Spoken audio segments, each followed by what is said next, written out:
Good morning. So I'm dropping my daughter off at work and I'm actually headed over to my therapy appointment. I have not been in 3 weeks because of some scheduling issues on her end and my end. And y'all, when I tell you this last 3 weeks has been rough. So I have a lot to talk about. Oh my gosh, it has been rough. But here's what I want y'all to know. I love the folks from my generation, right? I come from a generation of 50 some year olds. So in my mind, everybody who's like 50 to 57, 58, right? So that 50 to 58-year-old time frame, like we are the strongest people on the planet, right? We are the strongest people on the planet. We built different. We just built different, right? And my God, I mean, we've lived through so much. And I'm not going to take anything away from the boomers, anything away from like my mom's generation and the 60s, the 60-year-olds, the 70-year-olds. I'm not going to take anything away from them because they're strong too. Like, oh my gosh, the stuff they had to live through. But the people from my generation, like that Gen X, man, we just built different. We built different. And the truth of the matter is I'm so proud of my Gen X people because so many of us are still very relevant. We are still very relevant out here in the world. And that makes me super proud that we are still doing movies and still doing music and we are still relevant. Like we just different, y'all. We just built different. So, and now we got the Zoomers, the Gen Zs and the Millennials, and, they don't have the grit. They don't have the fire. They don't have, just the wherewithal to manage things, right? They fold. They're soft, and they kill me because when I talk like this, they're like, they love making it seem like, well, y'all are toxic. And just because we're not able to, put up with a bunch of mess, like we're not willing to put up with a bunch of mess. We're not willing to work as hard as boomers or work as hard as Gen X. And we're not willing to be loyal. Okay, I'm trying to figure out who's going next. Thank you. We're not willing to be loyal to these horrible companies, or we're not willing to stick around and put up with nonsense, right? So that's like their whole generation. But honestly, it's like, it's not about that. It's not about, tolerating a bunch of BS. I don't tolerate a bunch of BS, but I do understand. So here's the difference. I understand that good things require depth. Good things require hard work. And that's the thing that they don't get. They think that they should have all the best of everything without hard work, without any effort, that it should be easy. That's the part that gets me. That's what Gen Xers know, right? So we're not boomers in the sense of like, we're just going to stay in a company and work there for 25 years and put up with their mess and get our, we're not them. But we're also not Gen Z that says, I need a new job every year. Like, we're kind of right in between those two things. Like, we're not going to put up with mess. We know that, okay, this is not a good environment. This is a toxic place. We know what abuse looks like. And we're going to act on that. But we're also not so soft that we want everything to be easy. We need everything to cater to how we feel. And, that doesn't feel good. Like, no, Gen Xers are like, there's a lot of stuff in this world that's not going to feel good. And you're going to deal with it. Like, you're going to deal with it, okay? Life is not going to be a tiptoe through the tulips all the time. Life is going to get hard. And it's like the Rocky, where he gave the speech about life is going to get hard and it's going to hit hard and it's going to knock you down, but you got to get up and you got to hit back harder. That's what Gen Xers, we know that, right? I expect life to whoop my tail, but I'm going to get up and I'm going to punch back. I'm going to give what I got back. I'm not going to cry about it. I'm not going to stay down. I'm going to give it right back. That's what Gen Xers know. That's the difference. But Gen Z, nah, life hit me. Oh, yeah. And they going to stay down. They're not going to do anything different. They're not going to learn. They're not going to grow. Like, it irritates me, man. It irritates me. And I got 3 kids in that generation. And I'm just like, look, everything is not going to come easy. Everything is not going to be, a walk in the park. Some things require grit. You have got to lean in. I mean, it'll feel so bad. And you got to lean into it. You just got to lean into it. And they don't know that. They run. They run from when things feel bad. They run from when problems come. When problems arise, they run. That's their signal to run away. And Gen Xers, no, we lean in. We lean in. And let me tell y'all something. I don't care if it's a job. I don't care if it's a relationship. I don't care if it's, your kids, your life, your family, your friends. It does not matter. Like, sometimes you got to lean in. You got to lean in. You got to be willing to do what's necessary. You got to stick it out. You got to stick it out. And it's not always going to be easy. People are going to get on your nerves. I have a good friend of mine whose, relationship is maturing. And yeah, things are going to be revealed in that process. And it's not always going to feel good. It's not always, why are all these things coming up now? Because the relationship is maturing. And yeah, now, y'all are really getting comfortable. You're really getting to know each other. You're really revealing more. That's natural and normal. And things will be revealed that are like, oh, I don't like that. I told a client the other day about the little quirks that people have. And every person I've dated, y'all, I think back and oh my God, I think back to every man I've ever dated seriously and the quirks that they had, the little ways that they had and how I just had to ignore it. Like, that's what I learned how to do, like, ignore it. And they're like, oh, it drives me so crazy. Oh, I hate this about this person, or they say this, or they do this. And can you just for once not do that? Okay. I think it's built into that person. And it's something that, in my opinion, you have to learn to ignore. Like, you just got to ignore it.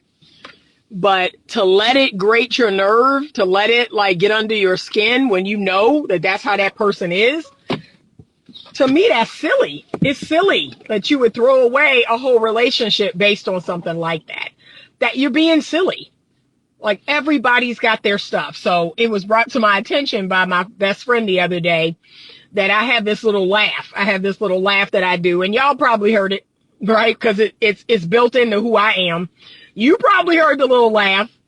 And he said, yeah, I recognize that that's something you do. Maybe it's a nervous laugh. Maybe it's, it's to cut the tension or whatever. It's like a nervous laugh, but it's me. It's me. It's built into who I am.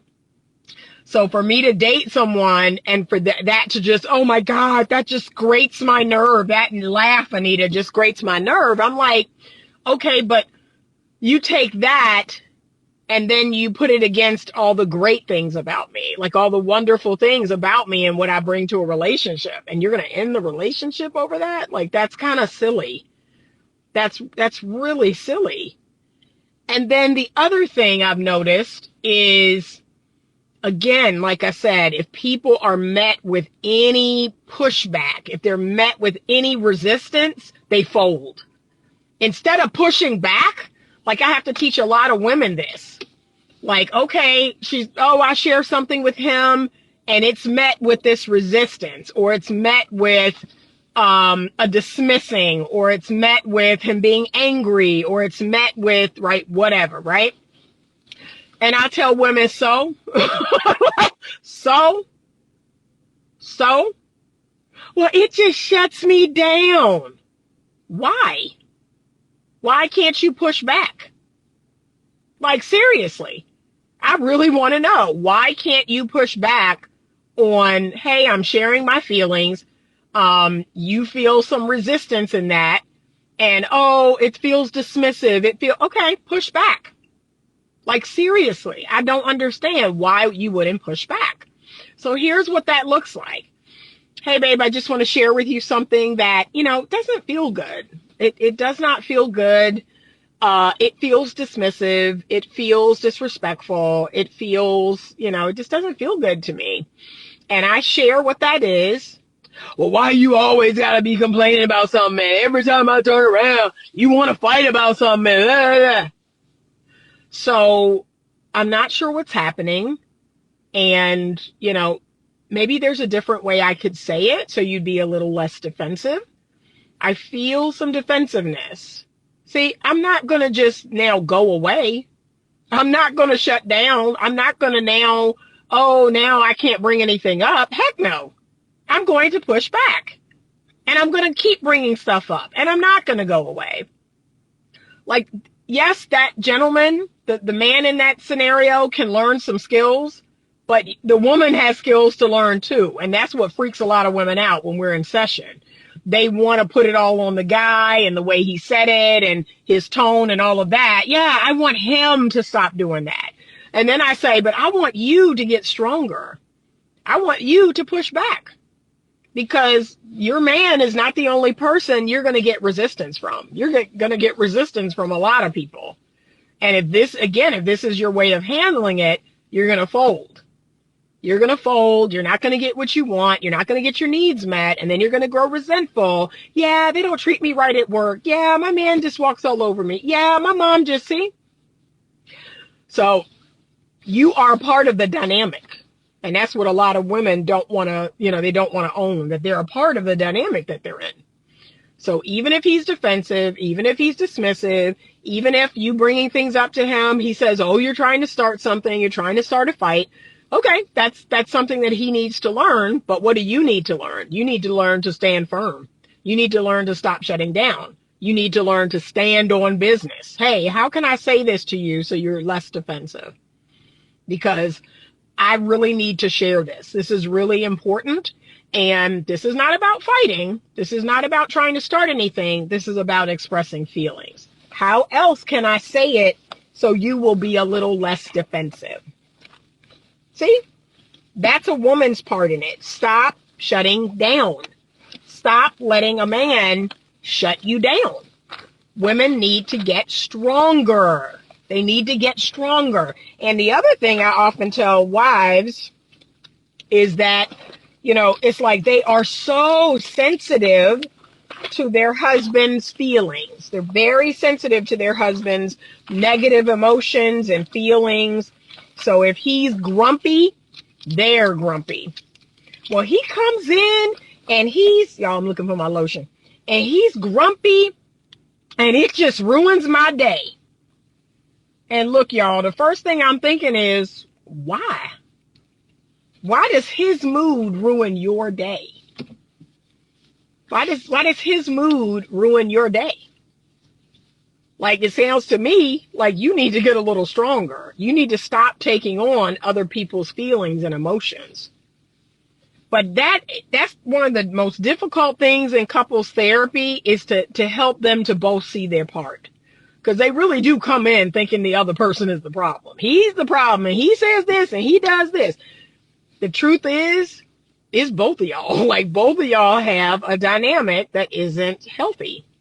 Both of you have a dynamic that is adding to the lack of communication. So we're not going to do that where we come in. So even if the man said, yeah, she's always wanting to talk about these things, and she's always talking, and okay. But again, what's your part in it? Like, what's your part in it? So she can't talk? She can't express herself? She can't express how she feels about things? No, that's not healthy. So again, I call both of them to task. I call both of them to task, even if the woman is the more expressive one or she wants to work on the relationship. I call both of them to task about how to do that. But I admit to people who say, oh, marriage counseling doesn't work. And, it's, what do they tell me? It's matriarchally centered. It's more centered toward the woman. I do feel a way about that because that's not how I operate in session. I hold both people to task. Like, I do not buy the woman's, story all the time. I, talk to, that's why I always, when I have my consults with couples, I've had a couple of women call my practice and they'll say, yeah, we need marriage counseling and here's the problems and blah, blah, blah. I'd love to schedule an appointment. And I say, no, until I talk with your husband first, until I have both of you on a Zoom call, I will not schedule because see, they're of the belief that he's the problem. So I sit with both of them on a Zoom call. I ask both of them questions. I hear both of their perspective. And that is when I will take on a couple as my client. But I don't take on couples as my clients based on the strength of what the woman is saying. No, I do not do that because like I said, it's two people in the relationship. And trust me, they're doing a dance. They're doing a dysfunctional dance that takes both of them to maintain.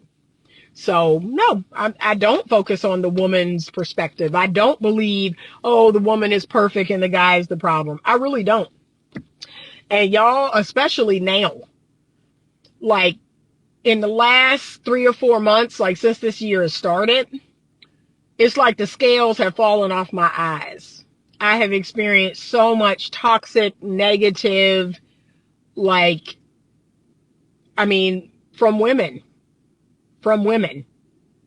I see women in a whole new light now. Like it's disconcerting. The toxic, incredibly dysfunctional behavior from women. And it's like there's a cognitive dissonance going on within me because I am a woman. And I'm like, wow, are we living in this type of delusion? Are women this delusional? Do they really believe their own stuff? Yeah, I've seen some really toxic stuff. One of the things that I've long said, don't ever come to me and say this. Don't ever come to me and say this. And I've been like this for years. If a woman says, he got me pregnant, you are a toxic person. Like you are a toxic, dysfunctional person if you ever say, he got me pregnant. And I've witnessed it live and in session. I've seen women come into my office and say it. You're dysfunctional. You're dysfunctional. That tells me so much about you. If you say he got me pregnant, that tells me so much about you as a woman. But it's gotten worse. It's gotten worse. And you got women upholding the toxic mess of other women. Oh, Queen, I can't believe he did that. You're so beautiful. Oh my God, Queen, you didn't deserve that. He's a dog. And look, the woman chose this man. The woman saw the things about him. The woman slept with him of her own volition. Okay. He didn't rape her. He didn't sexually assault her. She opened her legs to him without birth control, without protection. They had sex, and sex makes babies. That's all that happened. Oh my God, Queen, I can't believe he did you that way. Oh my God, this is so wrong, and you are so beautiful. This is what we're doing? We are not holding women to task? Like, they're not adults? They're not legal adults in the United States of America? Like, we believe that 30-year-old women who willingly sleep with men unprotected, that he got her pregnant? That's what we're doing? And you couldn't go to his place, and you didn't know where he worked, and you didn't even really know his last name, and you laid down and had sex with him and got pregnant and found out he's married, found out he has a girlfriend that he lives with, found out he's got 4 other kids. Oh my God, I can't believe he did me like this. He's so evil. He's so wrong. This is what we're doing? Yeah, the scales have been removed from my eyes. Women are, not all of them. Let me first off say that, not all of them. But there is a percentage of women out here that is delusional, that is believing their own toxic, dysfunctional, delusional narrative. And then you have another percentage of women that are, supporting it. They're joining them. Oh my God, Queen, I can't believe that happened. You're so beautiful. What? What? And this whole idea of, not being accountable, not being responsible, like, that's a whole thing. And I've never known women to be that way. Like all I've known my whole life is women saying, what are you doing? Why did you do that? Like, why did you go over there? And why didn't you do your homework? Like, that's all I know. That's all I know. That's all I saw. That's all I was taught. And look, you got millennial and Gen Z women feel a way about me, feel a way about my videos, don't like my tone, don't like me being direct, don't like me calling them out. Well, you really not gonna, I know you talk about talking to younger women, but you really not gonna get that audience because of how you talk. You're not gonna get that because I'm telling you the truth and you can't handle the truth. That would be the only reason. That would be the only reason, is because someone is actually telling you the truth. Someone is shaking you out of your delusional mind. That's why you don't like it. But this is all I know. This is all I was raised with. So the fact that this isn't happening, that nobody is saying, well, why would you, number one, why would you sleep with this guy in a week?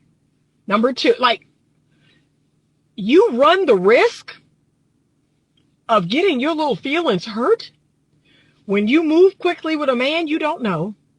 When you have him over at your house, when you open your legs to him, yeah, you run the risk of, I don't know him. He's a stranger. But look, it's not their fault. It's, oh, he lied. He lied. And men lie. Okay, but guess what will reveal the truth? Time. Guess what will reveal the truth? Keeping your legs closed, staying off your back, staying off your knees. Guess what will reveal the truth? You actually doing your homework. You actually running a background check. You actually going on every form of social media and searching for him. You actually taking a picture of him and putting it in Google. That will reveal the truth. So am I asking you to believe the words coming out of a man's mouth? Absolutely not. I've always said this. The words coming out of a man's mouth is called and then on the back end of that you do your homework. You let time go by. You keep your legs closed. You stay off your back. And all of that will reveal the truth.